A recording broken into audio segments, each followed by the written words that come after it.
Saudara-saudari dan kawan-kawan, malam ini saya nak bercakap tentang apa yang sedang berlaku di Iran sekarang. Pada 28 bulan 12 dulu, duit Iran yang dipanggil rial jatuh mendadak. Nilai duit Iran jatuh mendadak. Jadi peniaga-peniaga di bazar di Tehran telah keluar menunjuk perasaan. Dan ini telah bersambung. Kali ini telah masuk ke minggu ketiga. Warga di Iran ini telah keluar berdemonstrasi membantah tentang ekonomi yang makin menjerut kehidupan mereka.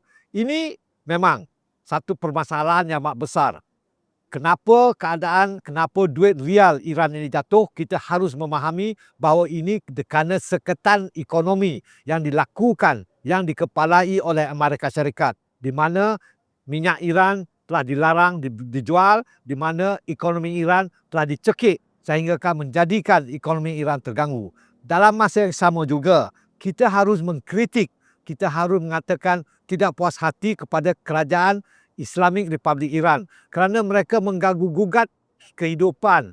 Contohnya kehidupan, gaya hidup warga-warga itu. Dulu kalau kita ingat, pertengahan tahun 2025 bagaimana seorang anak gadis telah mati terbunuh kerana tidak memakai kain tudung dengan cara yang betul. Ini adalah satu kesilapan yang besar. Ia telah melakukan kemarahan, telah menimbulkan kemarahan rakyat biasa terhadap rejim Islamic Republic.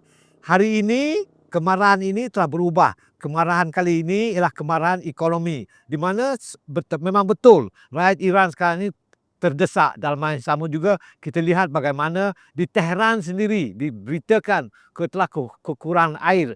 Kita juga telah tahu bahawa dulu beberapa bulan dulu telah berlaku perang 12 hari di mana Israel dan Iran telah berperang. Ini semua ini menjadikan ekonomi Iran makin tercekik, makin susah. Dalam masa yang sama juga kita tahu bahawasanya Donald Trump telah memberi amaran bahawa jika sekiranya rakyat Iran terus dibedal, terus dipukul, terus ditembak mati oleh rejim, oleh tentera, oleh soldadu-soldadu Republik Islamic Iran, maka Amerika akan masuk campur. Kita juga tahu, kita juga diberitakan malah secara terbuka. Kita tahu bahawasanya Mossad, ejen-ejen Israel sedang bergerak menyusun dan mengatur untuk menjatuhkan kerajaan Islamic Republic Iran. Ketika ini kita tahu bahawa bagaimana Trump telah menyerang Venezuela. Apakah ini akan berlaku sekali lagi? Amerika akan menyerang Iran. Kita tidak tahu, tapi dari apa yang sedang berlaku sekarang, kita lihat sedikit demi sedikit bahawa demonstrasi ini telah cuba bertambah-tambah besar dan sokongan daripada Israel, sokongan daripada mereka ini telah memarakkan api kemarahan rakyat ini. Jadi kita berasa begitu sangsi kerana ini adalah projek untuk menjatuhkan, menggugurkan, menghancurkan Islamic Republic Iran.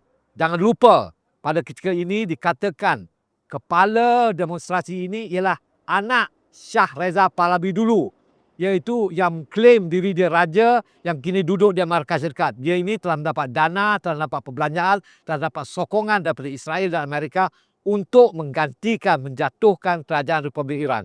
Jadi ketika ini kita tidak tahu lagi apakah akan berlaku.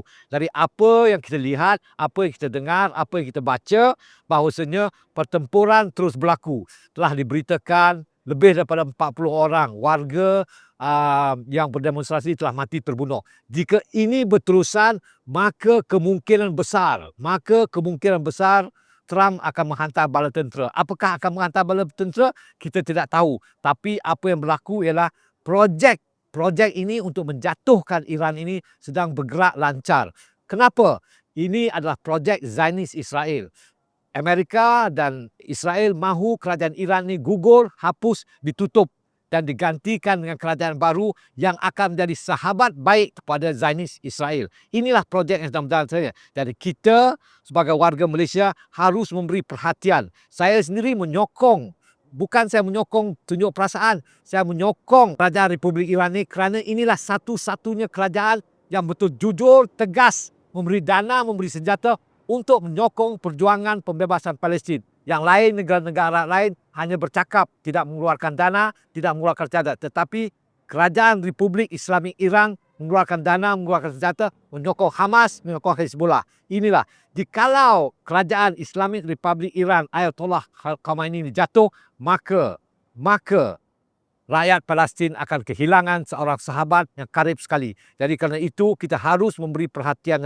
Dalam masa yang sama juga, kita juga mengkritik apa yang telah dilakukan oleh kerajaan Iran itu sendiri terhadap rakyatnya. Tapi pada ketika ini, kita sama-sama menyokong Islamic Republic Iran. Terima kasih.